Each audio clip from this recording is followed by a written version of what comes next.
Alhamdulillahirrahmanirrahim, kembali lagi di Islam itu Indah. Di tema kita pagi hari ini berhentikah siksa kubur ketika bulan Ramadan? Berhenti apa belum Bu? Apa enggak? Berhenti, mulai ragu-ragu, mulai yakin, mulai ragu lagi, mulai yakin lagi. Belum dibahas-bahas ya Bu ya? Ntar kita bahas, kita kasih kesempatan dulu sebelum kita bahas sama bintang tamu kita buat nanya. Iki, ada yang mau ditanyain nggak? Iya tadi sesuai dengan tema kita. Dari tadi kan Iki nungguin nih, kepo banget nih. Dia juga Dari kepo, tadi gak apa taunya. sih, mana sih jawaban yang tadi tuh. Aktivitas yang di bulan Ramadan, aktivitas di alam kubur itu pada saat bulan Ramadan itu gimana gitu. Masih dilanjut kah atau diberhentikan gitu. Oh ini ya Gitu Allah. sih. Dari tadi nungguin mana ya jawabannya dari tadi. Orang buat ntar dikit biar orang penasaran dia ditanyain Iya. lagi. Udah deh gak apa-apa deh. Kalau gitu langsung aja kita bahas ya. Kita bahas mulai nih inti dari tema kita pagi hari ini. Mohon izin waktunya Habib Bakir. Ini sekaligus penjelasannya aja deh Bib. Silakan Bib. Bismillahirrahmanirrahim. Di dalam kubur ada dua hal. Ada nikmat, ada azab. Artinya nikmat hamba-hamba Allah di dalam kuburnya diberikan kenikmatan. Disebutnya Raudhah min Riyadil Jannah. Taman dari taman syurga. Ada yang mengatakan seperti nom-nomul arus. Tidur-tidurnya pengantin. Jadi ada orang-orang yang meninggal dunia dari orang soleh. Di dalam kuburnya itu seperti tidur-tidurnya pengantin. Nah ada juga azab. Nah azab ini pun ada terbagi menjadi dua macam. Ada azab yang daim, ada azab yang munqati. Disebutkan oleh para ulama seperti Al-Imam As-Suyuti di dalam kitabnya Syarhis Sudur, beliau menyebutkan bahwa azab itu ada dua macam. Ada yang daim, terus disiksa oleh Allah. Jadi dari pertama dikuburkan sampai nanti dibangkitkan, disiksa oleh Allah Subhanahu wa ta'ala. Dibangkitkan dalam keadaan kaget, bingung ya, setelah disiksa oleh Allah Subhanahu wa ta'ala.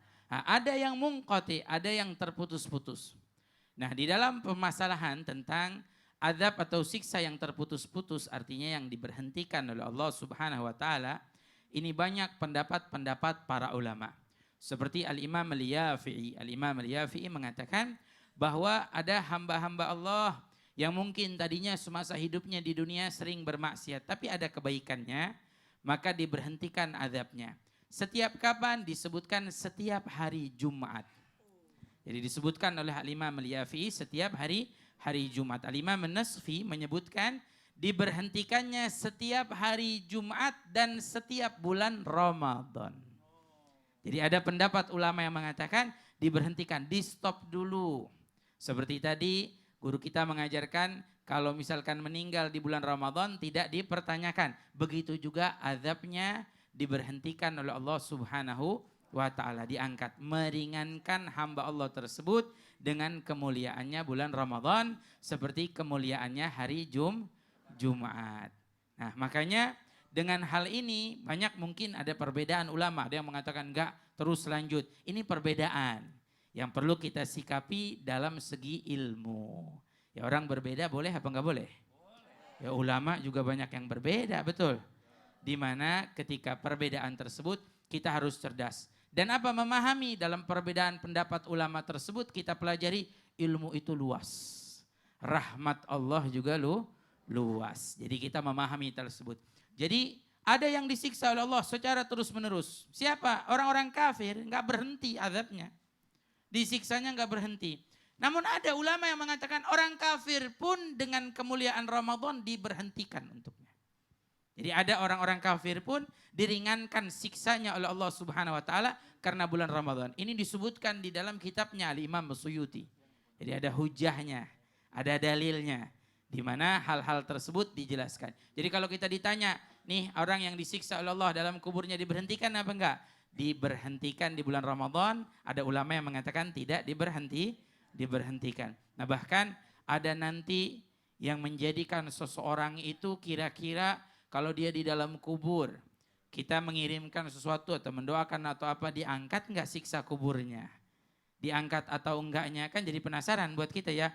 Kadang kan kita suka memikirkan gimana ya, apalagi kalau kita ditinggal keluarga. Saya itu waktu ditinggal ayah saya kurang lebih berapa bulan yang lalu, saya sedih. Berapa malam itu saya menangis, cuman isi tangisan saya cuman memikirkan gimana orang tua saya di dalam kubur. Saya minta sama Allah biar diselamatin, biar dijaga, biar dilindungin, biar dijauhin dari siksa kubur. Kan kita pasti merenungkan hal tersebut, betul. Apalagi kalau orang tua kita. Makanya setiap anak coba sekali-kali kita berpikir, gimana nanti kalau orang tua kita masuk dalam kubur. Kalau orang tua kita disiksa, bagaimana rasa yang ada dalam hati Ya kita. Allah. Orang tua kita diledekin orang aja kita marahnya minta ampun, sakit hati.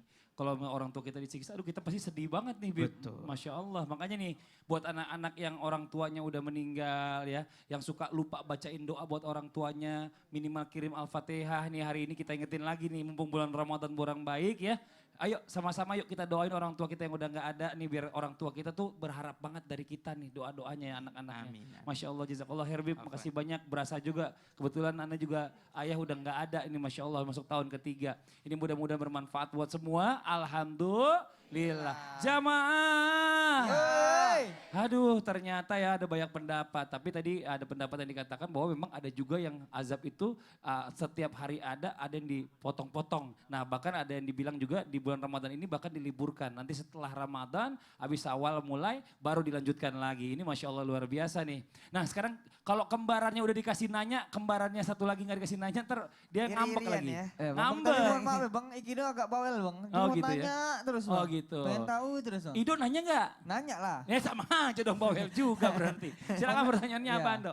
Itu penasaran nih Bang. Hmm. Jadi kok nanti di bulan Ramadan ini apakah semua penghuni kuburan itu merasakan penyesalan yang sangat teramat menyesal gitu. Apakah dia menyesal Sekarang akan datang kalau bulan seandainya dia Ramadan? menyesal, kenapa dia menyesal? Nah itu kenapa Nah, menyesal? seperti apa penyesalannya gitu ya Betul, maksudnya ya. betul. Nah ini nih langsung aja kita minta guru kita nih Ustaz Cecep Maulana mau izin waktunya boleh maju ke depan Ustaz Cecep. Ya, Sekaligus diberikan tausiahnya aja biar kita makin dapat Baik. gambaran tentang masalah kubur ini. Silakan Ustaz Cecep yang Maulana. tadi jawabnya Habib, sekarang yang mirip juga. Oh, iya. Tapi Habibnya ini Arabnya Arab maklum ini. Baik, Assalamualaikum warahmatullahi wabarakatuh. Kenapa penghuni kubur menyesal? Iza mata binul insan in qata amaluhu illa min salasatin. Min sadaqah jariyah au ilmin yuntafau bih au waladin salihin yad'ulah. Dia menyesal karena waktu di alam dunia kenapa dia tidak bersedekah. Jika meninggal seorang anak Adam terputus amalnya kecuali 3 perkara. Sedekah jariyah, ilmu yang bermanfaat, dan doa dari anak yang saleh. Maka kebanyakan penghuni kubur menyesal karena waktu di alam dunia tidak bersedekah. Menyesal karena waktu di alam dunia uangnya digunakan hanya untuk kepentingan dunia, tidak digunakan untuk kepentingan akhirat. Bahkan bukan hanya orang yang tidak bersedekah, orang yang bersedekah pun menyesal. Ternyata sedekahnya tidak ikhlas. Innamal a'malu binniyat wa innamal likulli imri'in ma nawa. Faman kanat hijratuhu ila Allah wa rasuli fa hijratuhu ila Allah wa rasuli. Wa man kanat hijratuhu lidunya yusibuha aw imra'atin yankihuha fa hijratuhu ila ma hajara ilai. Setiap amal tergantung niat. Kalau niat karena Allah dan Rasulnya, maka dicatat karena Allah dan Rasulnya. Tapi kalau niat untuk dunia dan wanita yang dinikahinya, maka akan dicatat seperti apa yang dia niatkan.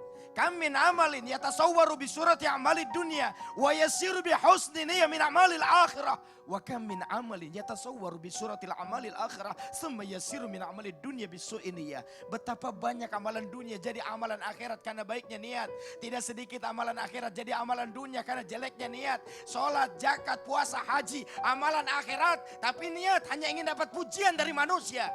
Hanya dicatat sebagai amalan dunia saja. Maka orang yang berada di alam kubur menyesal karena dia tidak mengajarkan ilmu kepada orang lain. Dia menyesal, kenapa? Waktuku habis hanya untuk berpoya-poya, hanya untuk melakukan kemaksiatan. Maka apa yang terjadi?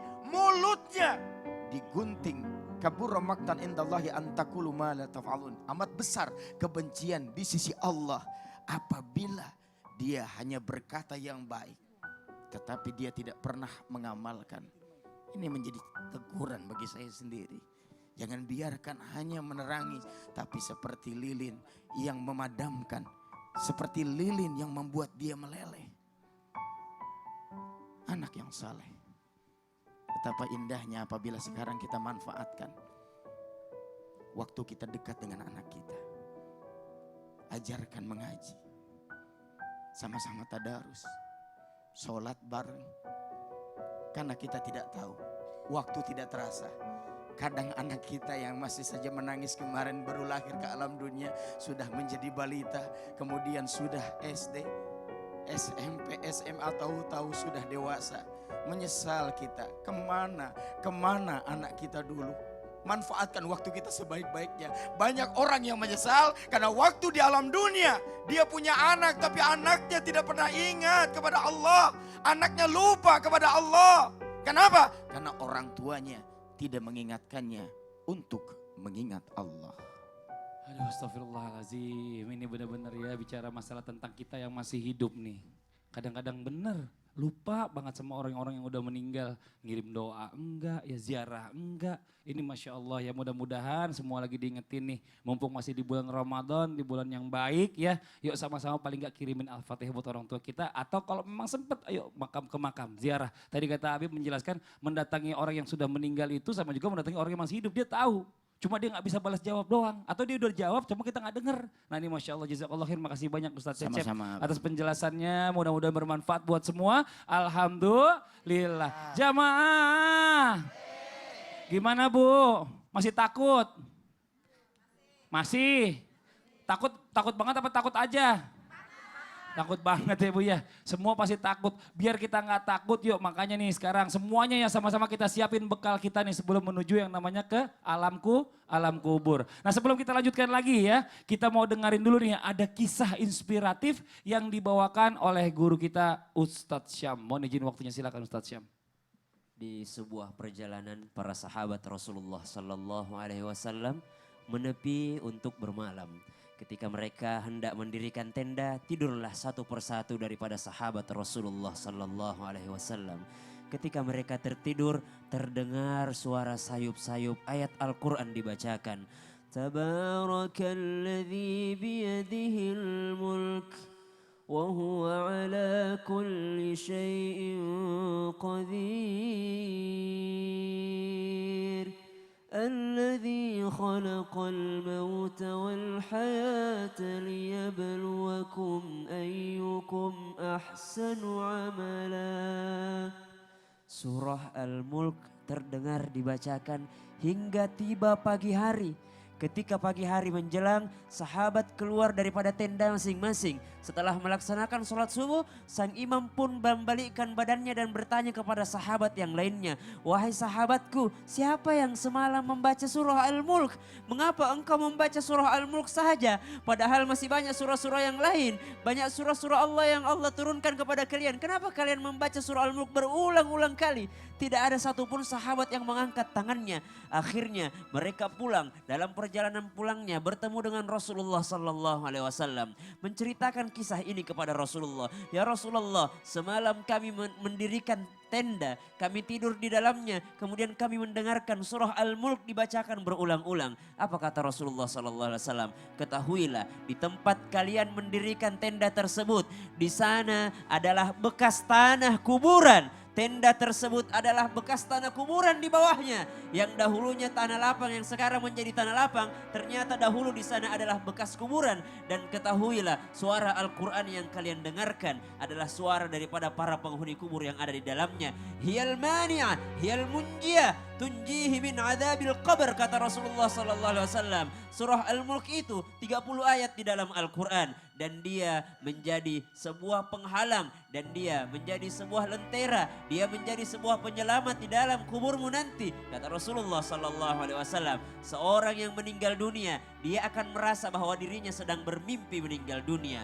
Ketika itu dia akan melihat dirinya dimandikan. Dia akan melihat dirinya dikafankan. Dia akan melihat dirinya dalam kuburan. Dan dia merasa, ya Allah, bangunkan aku dalam mimpi buruk ini. Ya Allah, keluarkan aku dalam mimpi buruk ini. Akhirnya mereka pun merasa, alhamdulillah ya Allah. Ternyata mati hanyalah mimpi. Barulah kemudian mereka tersadar, di mana bajuku? di mana celanaku? Kenapa berbau tanah? Kenapa terasa sempit? Kenapa terasa terhimpit? Dia terbangun bahwa dia ternyata tersadar dari mimpinya dan ternyata betul-betul terjadi bahwa dia sedang meninggal dunia. Barulah saat itu ketika terhimpit oleh tanah, dia mencari, ayah, ibu, suamiku, istriku, anakku, tolong aku yang ada di bawah sini, tolong. Orang-orang meninggalkannya kecuali amal salehnya. Datang sosok tampan menemaninya. Ditanya oleh malaikat, pindah kalian.